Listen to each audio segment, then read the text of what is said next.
This story was told to me by a former coworker. I believe this person, as they had no reason to lie to me. A few years ago, I worked with a woman at a factory in my hometown. My hometown is quite old, and many of the neighborhoods have historic neighborhood signs at the entrances.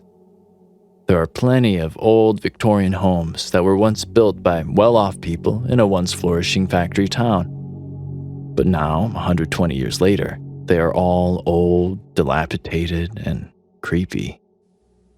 While I lived there, I occasionally asked around if anyone had any good ghost stories they'd experienced. This is one that stuck with me. My friend Jen told me that, while renting one of these very old Victorian homes a few years ago, she experienced many strange events. One time, she walked into her kitchen in the middle of the night, flipped on the light, and saw a broom standing straight up on its handle end in the middle of the floor.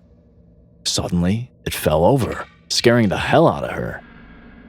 Her TV would turn on and off on its own, and occasionally she would get this strange feeling in certain parts of her home, like random terror or someone was enraged with her.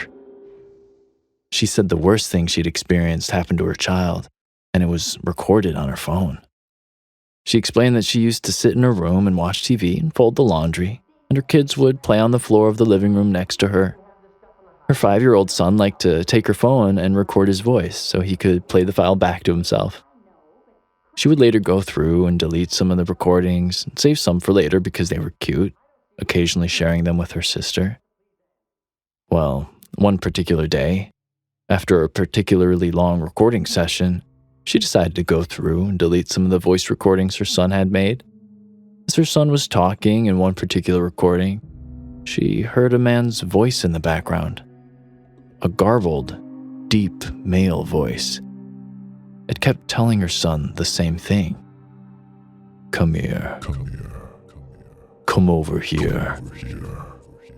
This sent her into an instant state of anxiety, but she listened on. Her son responded to the voice. What? What did you say? There was a pause, and then, loudly and mechanically, come here. Then, suddenly, 6 or 7 more voices, all speaking together, began to plead with her son. Don't go to him. Don't go. Stay away. They were all talking at once in different tones, all sounding worried and warning him. It sent my friend Jen into a panic, and she ran to her son to make sure he was okay. She called her sister to talk through it and confirmed to her that the TV wasn't on and what she would have watched around them wouldn't have had anything like that going on. She decided that was enough, and they moved as soon as they could after that. Her family hasn't experienced anything remotely similar since moving out, and I could tell by the shakiness in her voice that she wasn't lying. I don't know what would have happened to her little boy if he had listened to the voice, or if they had stayed long enough to find out who was trying to talk to him. But I'm glad they didn't find out.